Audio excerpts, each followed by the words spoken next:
Poetry Club is one of the many clubs that is offered at Fairgrove High School. The club sponsor is Joseph Flores.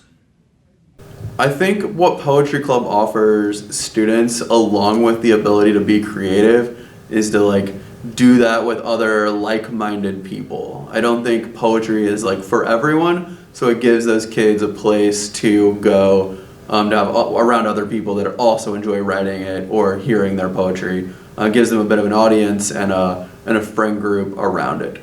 What I enjoy about poetry is the idea that kids get to be creative in different ways. And so kids writing poetry or me writing poetry with them just gives it an opportunity to sort of whether it's kind of focus on a different topic or vent or write something real positive, but it just gives us another opportunity to be creative. So a normal poetry club meeting either looks like we have every other day. So one Wednesday we will come in and anybody that wrote anything will share it if they want to, and we'll give them feedback, constructive criticism, or whatever. And then the other days we do sort of poetry prompts and give them a shot at just writing about different things they maybe wouldn't have written about in the first place. Another member of Poetry Club is senior Mitch Van Cleef. Mitch is actively involved in several activities at Fairgrove High School and has given us insight on what Poetry Club offers students. I think Poetry Club offers its members a really good chance to bond with each other and have an environment where we can feel free to kind of express ourselves and write about what we want to write about, and just kind of share our own art together a little bit. And just also it offers a chance to drive and push your poetry further, and it gives you a reason to write. You have to have a poem out every 2 weeks, which is really good. So I've been involved in Poetry Club since the year we started it, actually my sophomore year. I was there for the first Poetry Club meeting, and it's grown a lot since then. It's probably about the same amount of people, but I've gotten to see the people shift as, in any club where seniors leave and you have underclassmen come in. And my favorite memories are probably from some of those new people coming in, probably the first day that Helen brought in cookies and cupcakes for all of us, and just getting to, that was when we realized that we're a club and we're together and we're probably a little bit tighter knit than a lot of other clubs. Poetry Club meetings are every Wednesday after school in Mr. Flores' room, and you can see him for more details. It's hitting me right now. I am ordinary. I knew that I was never special or any different from anyone else. I've always been aware of the fact that I lie upon the same plane as my peers, but I always assumed I would be different. I want to be Galileo. I want to be Dickinson. I want to be proud of what I've done. It's always been disguised as potential.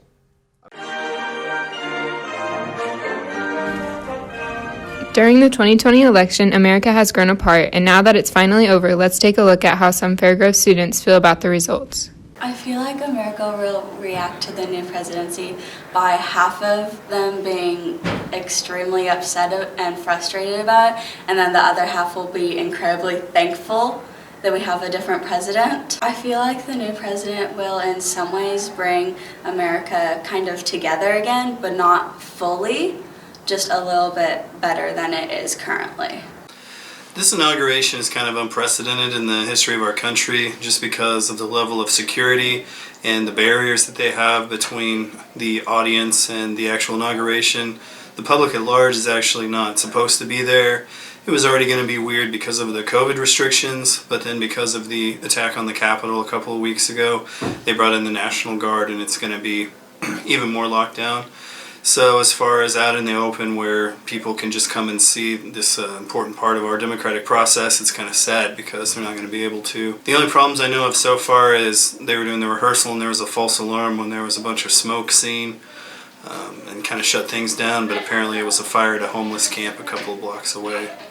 So it hasn't been anything major. There has been one arrest of a man with fake inauguration credentials. He was armed and had 500 rounds of ammunition with him, but he claims it was just a misunderstanding. Tensions are really high because at this time, with all of these people that are saying that the election was rigged and not true and kind of rising up against the government, there's just a lot of pressure on this inauguration and transfer of power that's going to be kind of fascinating to watch and see. Despite the massive divide in America, we at Fairgrove hope our country can begin to come together and heal as a nation.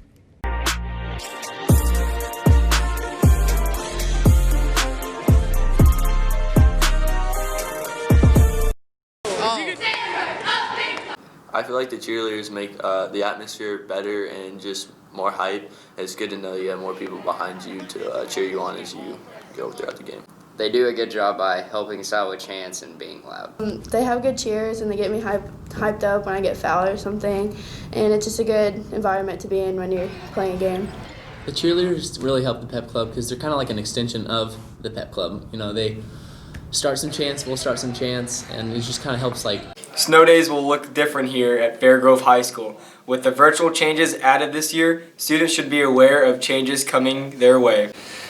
So my thoughts on AMIX versus, making up a day on a Monday is pretty easy. Hey, everybody loves a snow day, but if you'll remember last spring when we were making up all of those days on Mondays, that was a very long week. And so if we can take advantage of the AMIX and make it a meaningful instructional day, for me it's an easy decision that I'd rather give up a couple hours on a snow day and not have to make those Mondays up. So with AMI X days, we really don't know what that's going to look like right now because we've not had one. We are very hopeful that teachers will put together good lessons. We are hopeful that students will take part the way that they're supposed to, and so basically I wouldn't say that there's consequences if a student doesn't, but all of that work that is assigned for that day, it is a requirement. So a student that made the poor decision to not log on during that snow day, they would have to make up that work when they return. So AMI days are basically alternative methods of instruction. So there's two types of AMI days. The first would be a school closure, something related to COVID. And then there's AMI X days, which are weather related. That was something that the state allowed us to do. Where you could continue instruction during a snow day, and this would have not been possible in the past, but now that we have Chromebooks and we have internet hotspots, so now we can actually have an instructional day at home. Although AMI days are being put in place for days that the weather prohibits students from coming to school, not everyone agrees with the idea. Normally I spend my snow days in bed. I don't get up until probably 1 or 2, if that, and if I get up earlier, I just watch movies and eat food. So on AMI days, I preferably would not do them. I'd rather just be here instead of having to get up early and go on a computer and talk to my class that way. Like, I'd rather just be here with my friends and my schoolmates, and so I would prefer not, but if we had to have them, I would be okay with it.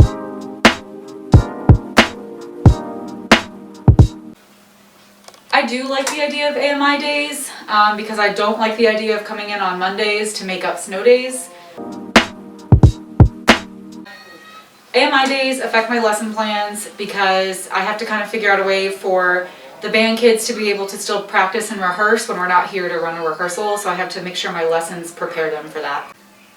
I would rather have an AMI day than a regular snow day just to avoid coming in on the Mondays, but I'm still down for a day off. An AMI day would affect a typical snow day because we wouldn't just completely be off school that day, we'd have to be a little bit in work mode, but otherwise I don't really think it would affect it too much. With winter weather waiting around the corner, AMI days provide virtual schooling when students are unable to come to school.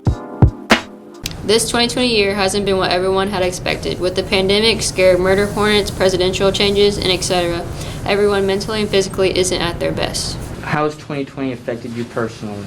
I think personally it's been a great growing year for me. Just to see all the negativity in the world and just kind of think about it and try to wrap my mind around how to improve my life and others around me. I don't know so much if my teaching has had to change. It's just the way that I present the information, or maybe grading it has changed a little bit. So if I have a virtual student, I've always offered things on Google Classroom for the most part. But if it's a software or things that we don't normally use, then I may have to be adaptable or flexible and find something different. But it hasn't been too terrible. Have you been quarantined? Yes, I have. How did it affect you? Well, I had a lot of personal time, so honestly, I just did some of my fun hobbies, doing some fishing worms and stuff like that. But I think it's great. I mean, self-reflecting time for yourself and just chilling. Do you see a change in mental health in your students? I would say that it may have created a little bit more anxiety, students just feeling maybe left out if we're doing group projects, or if they know there was a game, a sporting event that they're missing out on. I would say it's definitely impacted, at least I've heard through conversations with some of my students, negatively. But I think it's also teaching them to learn to be adaptable and flexible when life throws you curveballs like this.